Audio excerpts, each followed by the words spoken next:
Okay, folks, so when we last left off, we'd gotten pretty far in terms of isolating the contents of the links that we're looking for. But we still have this problem that there are both PDF and Excel links, and we're not interested in PDFs.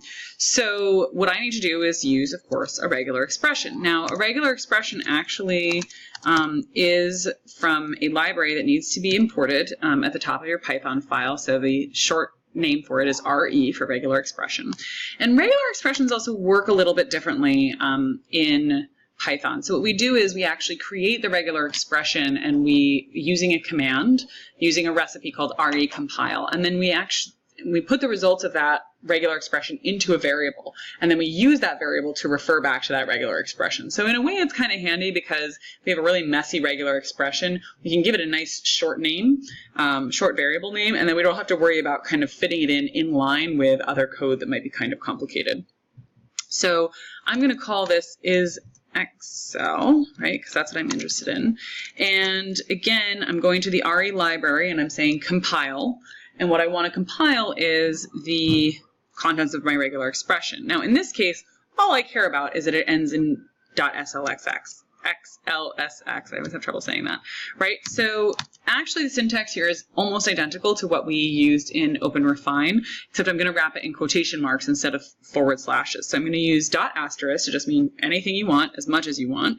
And then I'm going to use a / to escape my the dot, which is the file before the file extension, and then just put XLSX, right?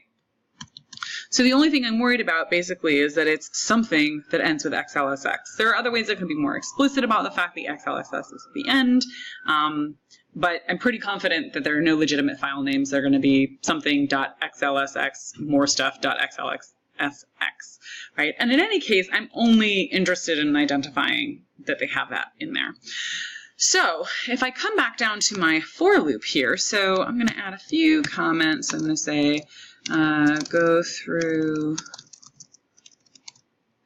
all the span 6 blocks, and then here I am, whoops, grabbing all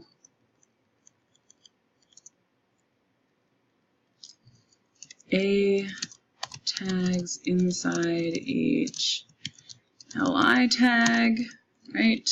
And finally, I'm actually going to, this is, so link brackets href is actually kind of the contents of my link, the contents of my URL. And so what I want to know is whether that href contents, right, whether this string matches my regular expression. In other words, does it have XLSX at the end? So to do this, I'm obviously going to use an if statement. I'm going to say if, and now here's where the syntax gets a little bit weird, because if you remember in OpenRefine, we did value.match. Well, in this case, we do re.match because we are going to, again, we're going to the regular expression library and saying, please use the match function. And then this actually takes 2 ingredients. This is going to take the variable, okay, that is our regular expression, the regular expression that we compiled up here, and then whatever the string is that we want to search for it, okay? And so, you know, you might ask, why did I do my regular expression up here? I just like doing them up there because it makes it easier for me to find, quite frankly, and because it makes sense to only create it in one place, rather than if I were to put it in a for loop, for example, it would be getting recreated every time the for loop happened, right? And I don't really need that to be the case. So not a huge deal, just something I like to do. And so what I'm saying is if it matches, now what I'm going to do is I'm going to get rid of this print statement because this is just sort of a test to see if I could help me see the difference between list items. I'm going to say print. And now the thing that I'm looking at is still the link href, right? It's still the contents of this. I could give this actually a variable name that might make it a little bit more readable. Okay, so what I'm hoping for here is that this will only print out things that have an XLSX file extension. And so far, so good, right? So now all I need to do really is worry about getting this into a file. And so I could go ahead and I could do, do a create CSV, import CSV and use write row. I think in this case I'm going to be a little bit more kind of old school about it. And I'm just going to write them to an output file and put a carriage return at the end.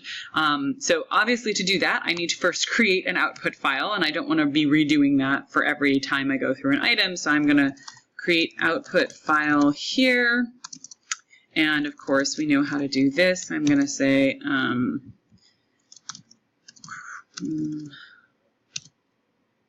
stat links. I'm still going to call it a CSV because I'm going to make rows, and I need to make it writable. And so here for output file, right, instead of printing this, I'm going to say output file.write, of course, because it is a file. And instead of writing just the link, I'm also going to write, so \n is the character that means carriage return.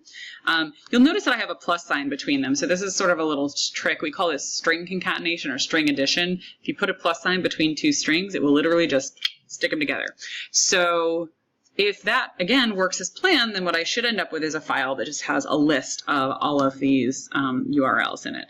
And of course, I want to make sure, as always, because I've opened the output file, I want to close it.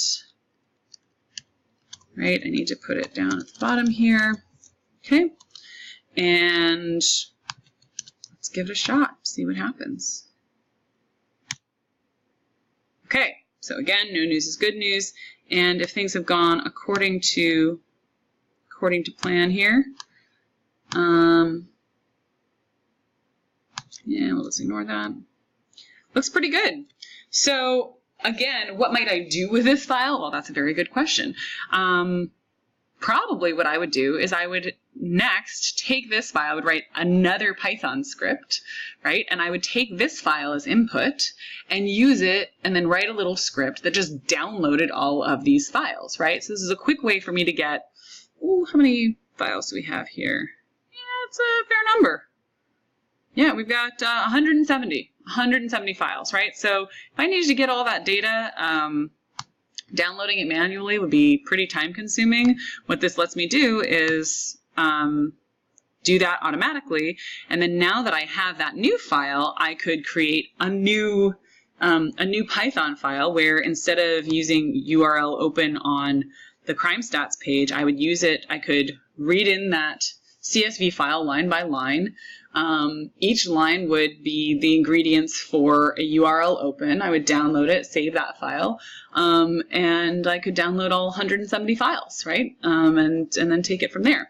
So hopefully this has illustrated to you kind of the basics of both web scraping, but also how the same principles that we've learned, which is opening files, writing to files, using for loops and if statements, is really just kind of pretty much what you need to know.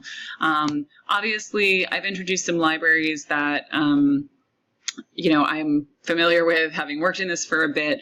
I think they're pretty useful ones, but you know, you're always welcome to do additional reading. And really, as I mentioned in class, you know, this is the kind of thing where, you know, Googling for something and looking through how someone has solved something on Stack Overflow, reading documentation. So if I look at beautiful soup Python documentation, right, I can actually go and see all of the things, right? This is like all of the stuff about this. And, you know, different ways that I might want to do it. And so there's searching, they call it a tree. Here's the find all function that I used, right, which describes various ways to get at things.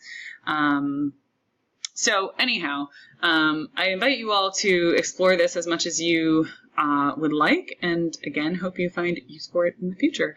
And with that, I will see you all next week.